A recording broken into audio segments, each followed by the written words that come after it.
السلام عليكم ورحمة الله وبركاته. اللهم صل وسلم وزد وبارك على نبينا محمد صلى الله عليه وسلم.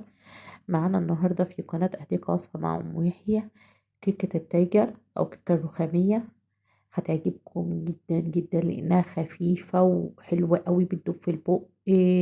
مقادير مظبوطة 100%. بجد طريقة سهلة وإن شاء الله هتعجبكم قوي. بس حابة قبل ما أبدأ الفيديو ما تنسونيش بلايك وشير وسبسكرايب وتفعلوا الجرس وادعموا القناة وتعالوا شوفوا جمال الكيكة وأسرار كتير في الكيكة إن شاء الله هتعجبكم. مشوا مع المقادير والتكات بالظبط هتطلع معاكم هشة وخفيفة جدا زي ما انتوا شايفينها كده. ويلا بينا نسموا بسم الله ونبدأ مع بعض المقادير ونشوفوا ازاي عملنا كيكة جميلة جدا الاقتصادية جدا بمقادير مظبوطة 100% مع بعض. أول حاجة معايا المقادير كلها بدرجة حرارة المطبخ. 3 بيضات، كوباية لبن، كوباية نص كوباية زيت، كوباية ونص سكر، فانيليا، كوبايتين ونص وربع دقيق، بيكنج باودر، معلقتين كبار كاكاو. هسيب لكم كل المقادير في صندوق الوصف. ارجعوا شوفوا المقادير مظبوطة بالكوباية في صندوق الوصف. كلها بدرجة حرارة المطبخ. تمام، يلا نسمو بسم الله ونبدأ مع بعض. معايا ال3 بيضات بنزل بيهم الأول وبنزل بظرف الفانيليا وكمان هنزل بالسكر. كل المقادير مظبوطة في صندوق الوصف ارجعوا شوفوها. وهبتدي أضرب بالمضرب. أنا هفضل أضرب بالمضرب لغاية ما يدوب معايا السكر خالص ولون البيض يفتح ويضاعف حجمه على سرعة أعلى سرعة في المضرب عندك. هفضل أضرب كده لغاية ما لونها يفتح خالص وتتضاعف ويدوب بالسكر خالص.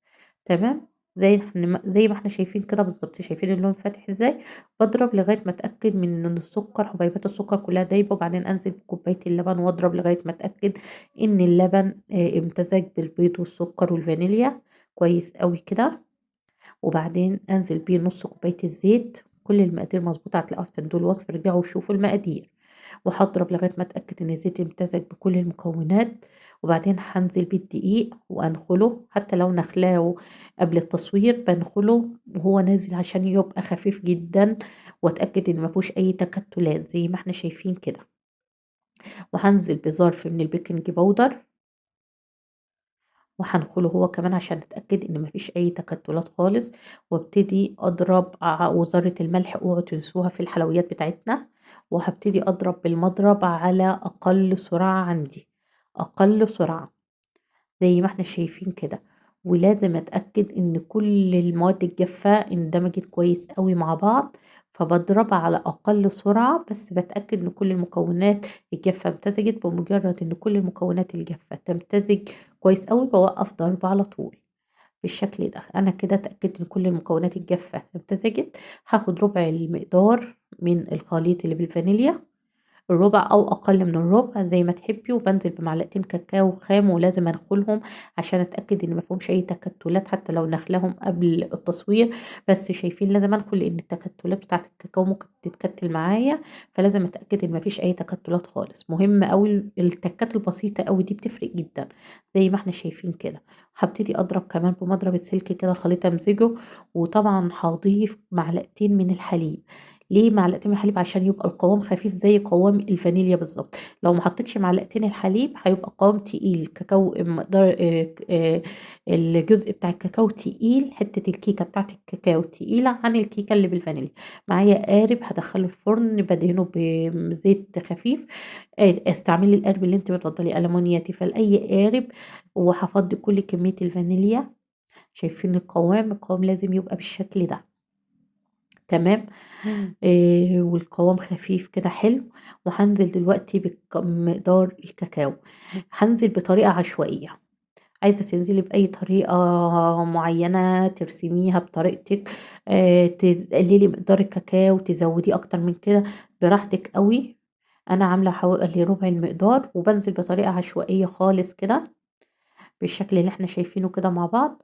وهجيب دلوقتي خل او شيش وامزج كده عشان كل المكونات تمتزج كده تبقى فيها كل قطعة وصل لها خليط الكاكاو، وهدخله الفرن على الشبك الوسطاني درجة حرارة 180 على حسب الفرن بتاعك، هيقعد من 30 ل35 دقيقة.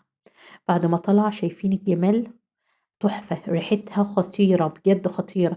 أما من ناحية الكيكاية فهي خفيفة جدا وملمسها تحفة، ومسمها ناعمة ومقفولة، بجد كيكاية مظبوطة 100%. ارجعوا شوفوا المقادير في صندوق الوصف، طبقوا كل التكات اللي اتكلمنا عليها في الفيديو، هتطلع معاكم انجح كيكايه ممكن تكونوا عملتوها.